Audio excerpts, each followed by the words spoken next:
was growing up, I had this friend, his name was Brad.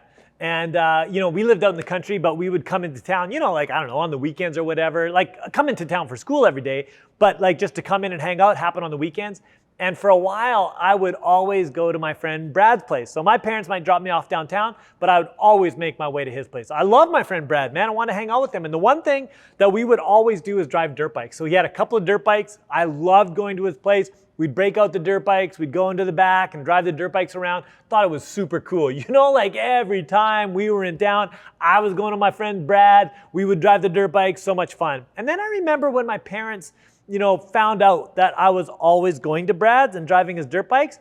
I don't know why, but they decided that I wasn't actually allowed to drive his dirt bikes anymore. Maybe they knew I wasn't a very good dirt bike driver, and so they were concerned for my health or something like that. But I just remember that I wasn't allowed to drive the dirt bikes anymore. Funny thing happened. When I wasn't allowed to drive Brad's dirt bikes anymore, I actually quit hanging out with Brad. I didn't show up at his place anymore. I didn't call him up. I didn't talk with him much. I just kind of didn't, quit being his friend. Looking back on it now, I realized that when it came to Brad, it wasn't really so much Brad I was into, it was actually more his dirt bikes. It wasn't that I was Brad's friend. It wasn't that I liked being his friend. It's that I liked the benefits of the friendship, when we think about the most significant friends in our lives, we know that the best friends that we have aren't the people who love our stuff. It's the people who actually love us. And that when we're being the kinds of friends that we should be, we're at our best when we actually love our friends more than we just love the friendship, right? Okay, here's what I want you to talk about for just a couple of minutes. Think about a really great friend. What are the traits of your friend that make him or her a great friend? Let's talk about that for a little while.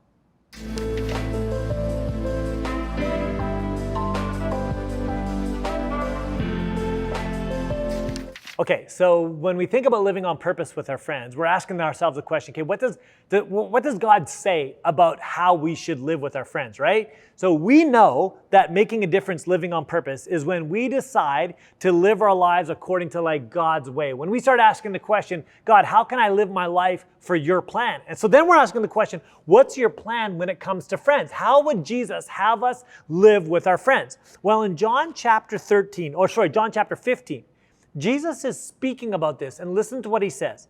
He says, "This is my commandment, that you love one another as I have loved you." So remember, when we were asking the question, what's the greatest commandment? Jesus said, love God, love others. He said, love the Lord your God with your heart, mind, and strength. Love your neighbor as yourself. So if we want to live on purpose, if we want to live our lives according to God's plan, then we should love him, love others. That's exactly what we're talking about. And Jesus kind of says that again when he says this, that his commandment is that we love one another as he has loved us. So in the same way that Jesus has loved us, in the same way that he has sacrificed for us, in the same way that Jesus has ruled for us, that's how we are supposed to actually live for others. And when we do that, we're going to be a great friend. He goes on and he says this in verse 13, "Greater love has no one than this, that someone lay down his life for his friends." Okay, so what does that mean? What does it mean when Jesus says that we should lay down our lives for our friends? Does that mean that we should always literally go out there and try to die for our friends? Well, in one sense, no. In our culture, in our country, the number one way that you be a good friend is not by killing yourself for them. Okay? And in one sense, that's not what he's talking about. But in another sense, it's kind of like he is. It's kind of like what he's saying is that to be a really good friend, you learn to kind of die to yourself for the sake of others. And that means a couple of things. I think the first thing it means is that if we're going to die to ourselves, if we're going to sacrifice ourselves for our friends, number one, it might mean that we don't always do what we want, right? It means that loving others is putting them first, putting their, the things that are good for them ahead of what feels good for us. That's actually part of what that means. I remember with Cole, my youngest son, when he's 8 or 9, we're sitting in the hot tub, and I turn to him and I say, "Hey son, if you could change anything about your dad, what would you want to change? And I remember he's quiet for a second. Then he looks at me and goes, Dad, I wish that you would skateboard with me more. And I remember the first thought that went through my mind was like, that's totally not ever going to happen. Like, not again, because I had tried that. I had tried to be the dad that skateboards with his son, and then I'd fallen off my skateboard, totally broke my arm, like hurt a lot. And I'm like, I don't think I ever want to do that again. And I remember thinking to myself, kiddo, you're going to have to choose something else because that one hurts too much. I think sometimes when we think about like serving our friends, we kind of go, I don't know if I want to really serve my friend because, man, that kind of hurts too much, but actually that's what love is. Like, loving someone is actually dying to our own preferences for the sake of the other. So in 1 Corinthians chapter 13, where Paul is talking about what love is, Paul was one of the guys that wrote part of the Bible. Listen to what he says. He says, love is patient and kind. Love does not envy or boast. It's not arrogant or rude. It does not insist on its own way. It's not irritable or resentful. It does not rejoice at wrongdoing, but rejoices with the truth. Love bears all things, believes all things, hopes all things, endures all things. So he gives this whole list of what love is. And we're kind of sitting there going, okay, what does this mean? Let me give you a bit of an idea what this means. When he says that like love is patient, here's what I think it means. It means that I'm going to die to my own desire to have an untroubled life, right? Like, we naturally want to do the things that are kind of easy, the things that feel good. So I'm like, but when am I called to be patient? I think I'm called to be patient when things like aren't easy, when things don't feel good, when things are kind of annoying. And he says, if you love your friends, you'll be patient with them, even when it's like annoying, even when it's hard, even when it's difficult. When he says something like love's not arrogant, I think what it means is like, we don't like call attention to ourselves. We don't be arrogant. When we love others, instead we praise others instead of getting others to praise us. Like when I'm with my friends, I don't just talk about how great I am at things and how awesome I am. No, instead, because love isn't arrogant, what I'm trying to do is look at ways that I can like celebrate my friends, where I can affirm my friends, where I can like, when I can love my friends that way. Like, you guys, when it comes to like loving our friends, I think the first thing we think about is, okay, how do I not do what I want? How do I do what's good for my friend? That's the first thing that we need to think about. Now, that's the first way we die to ourselves. But I think the second way we die to ourselves is sometimes not only do we do what I don't want to do, but also sometimes we do what they might not want us to do. And let me explain what that means. When I'm talking about doing what they don't necessarily want us to do, what I mean by that is sometimes our friends will get involved in behaviors or activities or with people that aren't actually good for them, that aren't actually leading them in a good way. And if we're a good friend, we'll in love come and talk to them about that. We'll confront them on that, or we'll show them a different way to be, or we won't join in with them on activities or things we're saying or the way we're treating other people that isn't actually a good way to be. I remember when Peyton was like, 6 or 7, one of the first times that we're like riding our bikes through the city, and I told him, stay right behind me, son. Make sure you don't veer off. And as we're biking, I look behind him, and all of a sudden I see that he's not paying attention, and he swerved his bike out from right behind me, and he's just about to hit a car, and I yell at him. I'm like, Peyton, a car! And he looks up and boom, runs right into the back of the car. As soon as he gets up, the first thing with tears in his eyes that he says to me, he goes, Dad, why did you yell at me? And I remember thinking to myself, because I love you, right? I love you. I want you to be careful. I don't want you to do stuff that's going to hurt you. And so I let you know that. Hey, this is part of what we do as friends. When we see a friend involved in activities or actions or behaviors that aren't good for them or good for others, real friends will talk to them about it. Real friends will model something different. Real friends won't join in with them in activities that aren't good for them or aren't good for others. And this can be scary for us because it could actually cost us a friendship, right? People don't always like that, and they might walk away. And here's what we do then. We say, hey, I actually love you as my friend more than I love the friendship. So I'm going to talk to you about this because I actually want what's best for you. And you might not listen. You might walk away, but I'm going to take that risk. Why? Because I love you.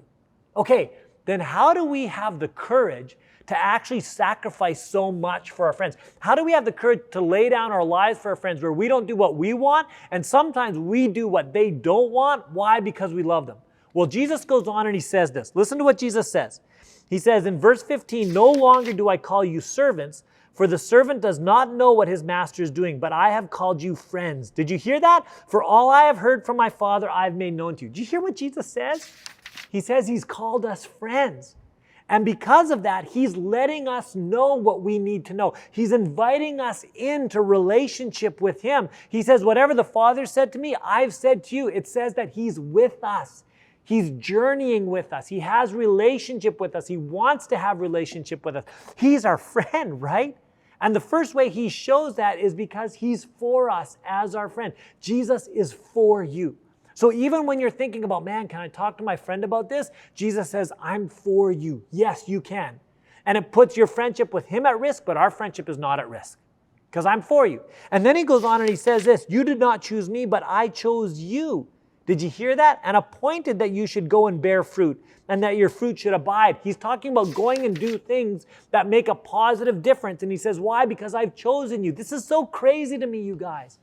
In one sense, if you have chosen to follow Jesus, there's a real sense where you've chosen him. But what the Bible actually shows us is that before we chose him, he actually chose us. While we weren't even aware of him, while we didn't care about him, while we were doing our own thing, Jesus was coming to us, choosing us to be his friend, right? Isn't that amazing? Like he chooses us. And here's part of what I think that means.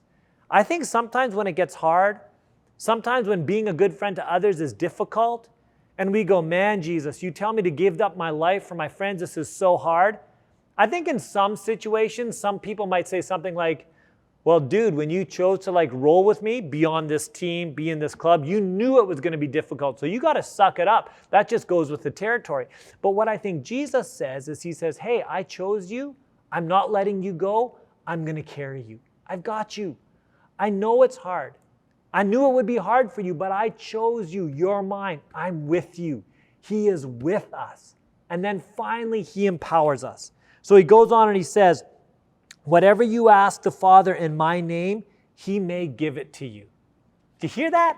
He says what we need to be the kind of friends that God wants us to be to others, he will give us. He'll give us what we need. He'll give us the power we need to go and do what he's calling us to do. It's not like he's a cosmic Santa Claus that whatever we ask for, he'll give us. The context is how do we lay down our lives for our friends? And he says, you come to me first and ask me for the power to do it, and I'm going to help you do it. So we see a friend who's in need, and we need to give something up to go and care for them. And it's hard for us, and we go to Jesus. Jesus, could you help me want to love my friend? Could you give me the courage to do that? Or maybe we need to confront them on something and they won't like it very much. And we say, Jesus, could you help me to have the right words to say and the way to say it? And could you give me the courage to not join in with them? Not because I don't want to be with them, but because I love them and I want them to do something else. Could you help me with that? And Jesus says, yes, he will empower us to do what he is calling us to do because he is our friend. I want you to hear this, you guys. The God of creation, the one who has made the world, he calls you friend. Jesus says he is your friend. Okay, here's the question I want you to talk about a little bit. Jesus says that he's our friend, but that's not always easy for us to actually understand. So what makes it hard for you to think about Jesus as your friend?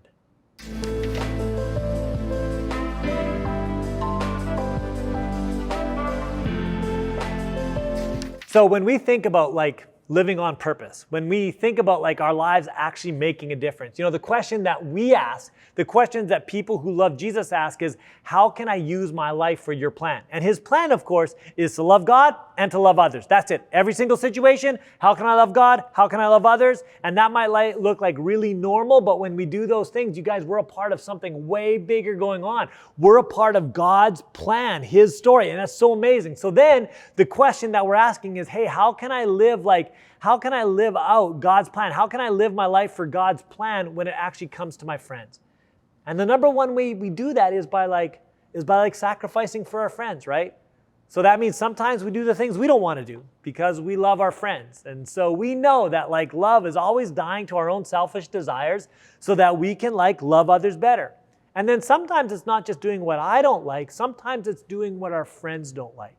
It means that we don't join in with them on activities that we know aren't like God's best for us. We know that we don't join in on activities that are like harmful for them or harmful for others. We show them a different way. It means that like sometimes we speak to them about the things that they're doing that actually aren't good for themselves or for others. And we know it's scary. Because if we kind of like confront our friend, there's a chance that maybe they won't want to be our friend anymore. But you know what we do in those moments? We say, hey, I love my friend even more than I love the friendship. And so I'm going to choose to like sacrifice for the sake of my friend, even when it's hard.